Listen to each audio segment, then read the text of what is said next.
السلام علیکم۔ آج ہم اردو ادب کی ایک ایسی کتاب پر بات کر رہے ہیں جس کا نام لیتے ہی پتہ نہیں کیوں چہرے پر ایک ہلکی سی مسکراہٹ آ جاتی ہے۔ جی، اور ذہن میں کچھ بہت ہی دلچسپ جملے گونجنے لگتے ہیں۔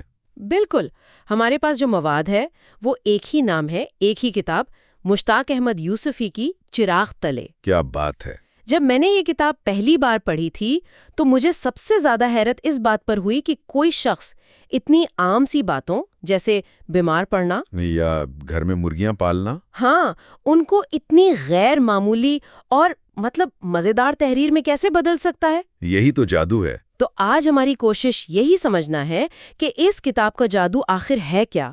نصف صدی سے زیادہ گزر گئی لیکن یہ تحریر آج بھی اتنی تازہ کیوں محسوس ہوتی ہے؟ اور یہ واقعی ایک جادو ہے۔ اچھا، گفتگو شروع کرنے سے پہلے یہ سمجھنا ضروری ہے کہ یوسفی صاحب صرف ایک مذاق نگار نہیں ہیں۔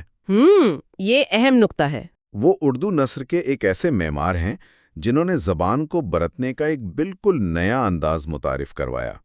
چراغ تلے ان کی پہلی کتاب تھی، 1961 میں شائع ہوئی۔ پہلی کتاب؟ جی، پہلی کتاب، لیکن اسی نے وہ بنیاد رکھ دی جس پر ان کی عظمت کی پوری عمارت کھڑی ہے۔ یہ کتاب صرف ہنسنے کے لیے نہیں ہے، یہ اردو زبان کی وسعت کو سمجھنے کے لیے بھی ہے۔ چلیں اسی نقطے سے شروع کرتے ہیں۔ جب کہا جاتا ہے کہ یوسفی کا مزاح دانشورانہ ہے یا انٹلیکچول ہے تو اس کا اصل مطلب کیا ہے؟ یہ عام لطیفوں سے کیسے مختلف ہے؟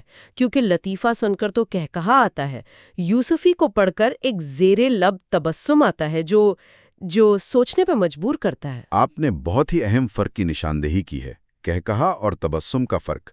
یوسفی کا کمال یہ ہے کہ وہ صورتحال سے مزہ پیدا نہیں کرتے بلکہ صورتحال پر اپنے تبصرے سے، اپنے زاویہ نظر سے، بالکل اپنے زاویہ نظر سے مزہ تخلیق کرتے ہیں۔ ان کا طریقہ یہ ہے کہ وہ ایک عام سے خیال کو پکڑتے ہیں اور پھر اسے اس کی منطقی انتہا تک لے جاتے ہیں۔ اچھا۔ اور جب کوئی عام سی بات اپنی انتہا پر پہنچتی ہے تو وہ خود بخود مذاقہ خیز ہو جاتی ہے۔ کوئی مثال دے کر سمجھائیں تو بات زیادہ واضح ہوگی۔ ضرور۔ مثلاً ان کا ایک مشہور جملہ ہے کہ بڑھاپے کی سب سے بڑی سزا یہ نہیں کہ دانت ٹوٹ جاتے ہیں، جی، بلکہ یہ ہے کہ چبانے کو صرف حلوہ ملتا ہے۔ صحیح۔ اب دیکھیے، یہ ایک سادہ سا مشاہدہ ہے لیکن انہوں نے اسے کس طرح ایک فلسفیانہ گہرائی دے دی۔ انہوں نے دو الگ الگ چیزوں کو جوڑ کر ایک ایسی حقیقت بیان کی جس پر آپ ہنسے بغیر نہیں رہ سکتے، لیکن ساتھ ہی اس میں ایک تلخی بھی چھپی ہوئی ہے۔ جی، یہی دانشورانہ مزہ ہے۔ وہ آپ کو صرف ہنساتے نہیں، وہ آپ کو ایک نیا نقطۂ نظر دیتے ہیں۔ اور ان کی زبان، ایسا لگتا ہے جیسے کوئی بہت بڑا عالم دین یا فلسفی بات کر رہا ہو لیکن موضوع بالکل عام سا ہوتا ہے۔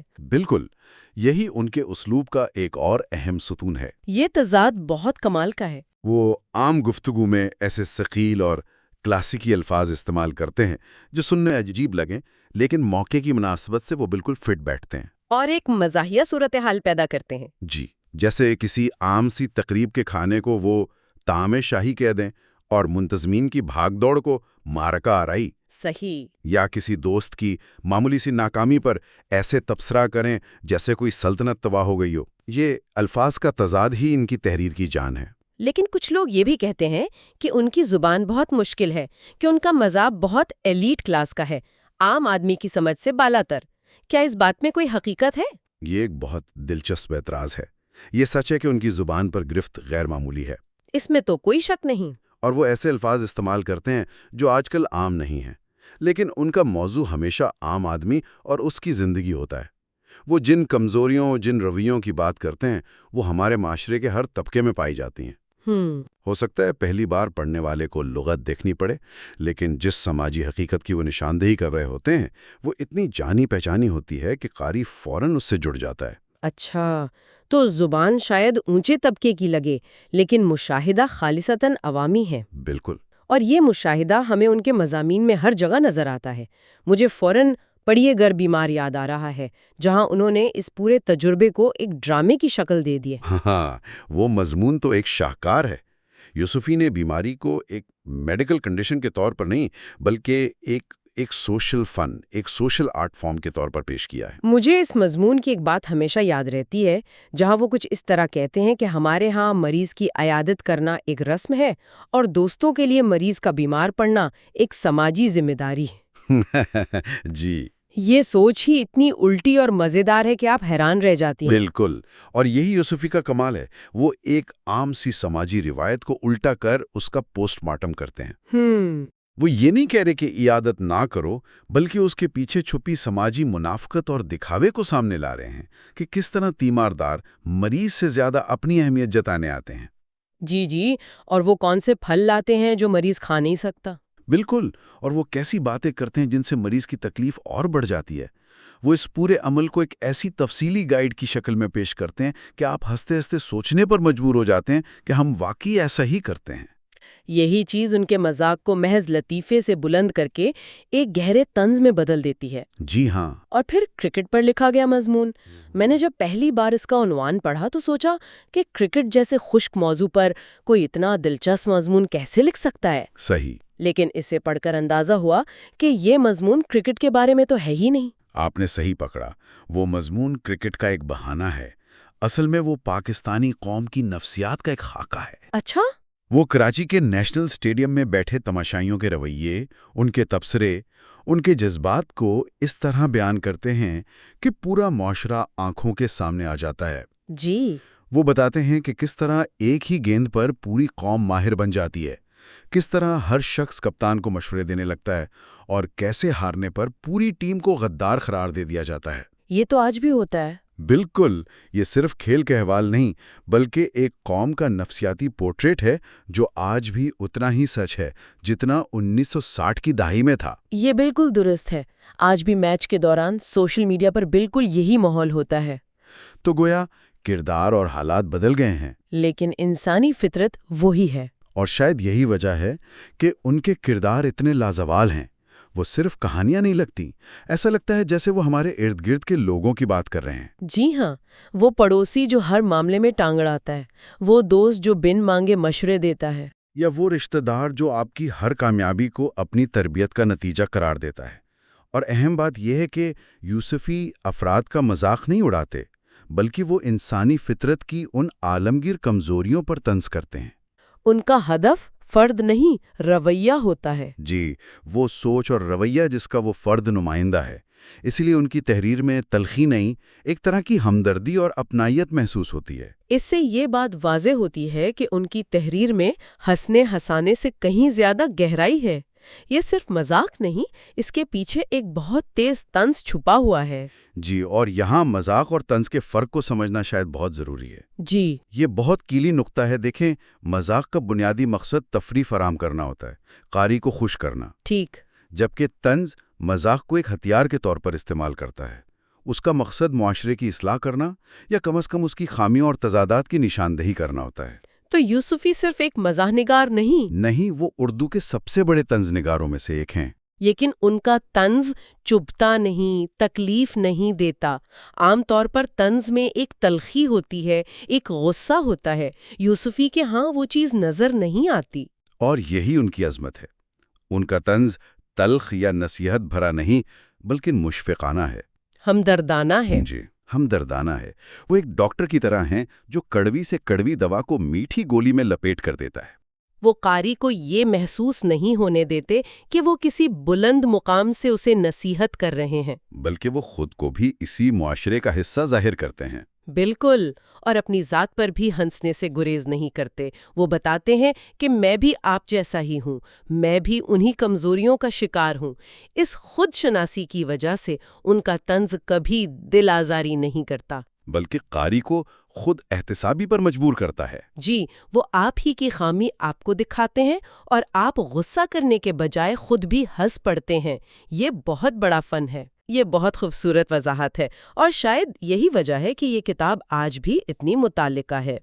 لیکن میں پھر بھی یہ سوچتی ہوں کہ آج کی نسل جو میمز اور 15 سیکنڈ کی ویڈیوز کے دور میں جی رہی ہے، اچھا سوال ہے۔ کیا وہ چراغ تلے جیسی کتاب کے ٹھہراؤ اور گہرائی کو سراہ سکتی ہے؟ کیا یہ کتاب آج کے نوجوان قاری کو بھی اپیل کرتی ہے؟ یہ سوال بہت اہم ہے، اور میرا خیال ہے کہ اس کا جواب ہاں میں ہے۔ دیکھیے، سطح پر شاید زبان پرانی لگے یا جملے لمبے محسوس ہوں، جی لیکن جس انسانی فطرت کو یوسفی نے پکڑا ہے وہ آفاقی اور لازوال ہے۔ آج بھی ہم دکھاوا کرتے ہیں، آج بھی ہم اپنی لائلبی پر فخر کرتے ہیں۔ آج بھی ہم سماجی دباؤ میں وہ کام کرتے ہیں جو ہم نہیں کرنا چاہتے۔ بالکل، یوسفی نے انہی انسانی کمزوریوں کو اپنی تحریر کا موضوع بنایا ہے۔ میم ایک لمحے کے لیے ہنساتا ہے اور پھر ذہن سے نکل جاتا ہے۔ یوسفی کی تحریر آپ کے ساتھ ٹھہرتی ہے، آپ کو سوچنے پر مجبور کرتی ہے۔ تو آپ یہ کہہ رہے ہیں کہ اس کتاب کا اصل کمال اس کا آفاقی ہونا ہے، یونیورسیلٹی۔ بالکل، اس کی سب سے بڑی وجہ یہی ہے۔ جن سماجی رویوں کا ذکر یوسفی نے کیا ہے وہ کسی ایک دور یا ملک تک محدود نہیں ہے۔ صحیح۔ وہ دکھاوا، وہ خود غرضی، وہ لا علمی پر مبنی خود اعتمادی، یہ سب چیزیں آج بھی ہمیں اپنے ارد گرد نظر آتی ہیں۔ شاید ان کی شکل بدل گئی ہو، لیکن ان کی اساس وہی ہے۔ تو جب آج کا قاری چراغ تلے پڑھتا ہے تو اسے لگتا ہے کہ یہ اسی کے زمانے کی کہانی ہے۔ جی، اسی کے لوگوں کی کہانی ہے۔ اور اردو ادب میں اس کتاب کا کیا مقام ہے؟ اس نے اپنے بعد آنے والوں پر کیا اثر ڈالا؟ چراغ تلے جدید اردو مزاح میں ایک سنگ میل کی حیثیت رکھتی ہے۔ اس کتاب نے اردو مزاح کو محض لطیفہ گوئی اور پھکڑ پن سے نکال کر ایک سنجیدہ ادبی صنف کا درجہ دیا۔ یوسفی نے ثابت کیا کہ مزاح نگاری بھی اتنی ہی گہری اور فکری ہو سکتی ہے جتنی شاعری یا سنجیدہ فکشن۔ ان کے بعد آنے والے بہت سے مزاح نگاروں نے ان کے اسلوب کی تقلید کی کوشش کی۔ وہ ثقیل الفاظ کا استعمال، وہ لمبے جملے۔ جی، لیکن وہ صرف خول کی نقل کر سکے۔ یوسفی کی دانش، ان کی ذہانت، ان کا گہرا مشاہدہ اور ان کی زباندانی کا مقابلہ کوئی نہ کر سکا۔ وہ ایک ایسا معیار قائم کر گئے جہاں تک پہنچنا تقریباً ناممکن ہے۔ تو آج کے اس ساری گفتگو کا خلاصہ کریں تو یہ بات سامنے آتی ہے کہ مشتاق احمد یوسفی کا کمال صرف ان کے مزاح میں نہیں بلکہ ان کی دانشورانہ گہرائی، روزمرہ زندگی سے طنز کشید کرنے کی صلاحیت اور اردو زبان پر ان کی بے مثال مہارت کے امتزاج میں پوشیدہ ہے۔ بالکل۔ چراغ تلے صرف ہنسانے والی کتاب نہیں، یہ انسانی فطرت اور ہمارے معاشرے پر ایک ایسی ذہین اور پرلطف تبصرہ ہے جو وقت کی قید سے آزاد ہے۔ جی، یہ ایک ایسی کتاب ہے جو آپ کی حس مزاح کو بھی تیز کرتی ہے اور آپ کی بصیرت کو بھی۔ آخر میں ہمارے سننے والوں کے لیے کوئی ایک سوچ، کوئی ایک نقطہ جو وہ اس گفتگو سے اپنے ساتھ لے کر جائیں؟ میں چاہوں گا کہ سننے والے اس کتاب کے عنوان پر غور کریں۔ چراغ تلے، یہ محاورہ ہے، چراغ تلے اندھیرا۔ یعنی وہ چیزیں جو ہماری آنکھوں کے بالکل سامنے ہوں مگر ہمیں نظر نہ آئیں۔ جی، یوسفی نے اپنے مضامین میں معاشرے کے اسی چراغ تلے موجود اندھیرے کو، ان رویوں اور تضادات کو دکھایا ہے جنہیں ہم روز دیکھتے ہیں لیکن ان کے اتنے عادی ہو چکے ہیں کہ اب وہ ہمیں عجیب نہیں لگتے۔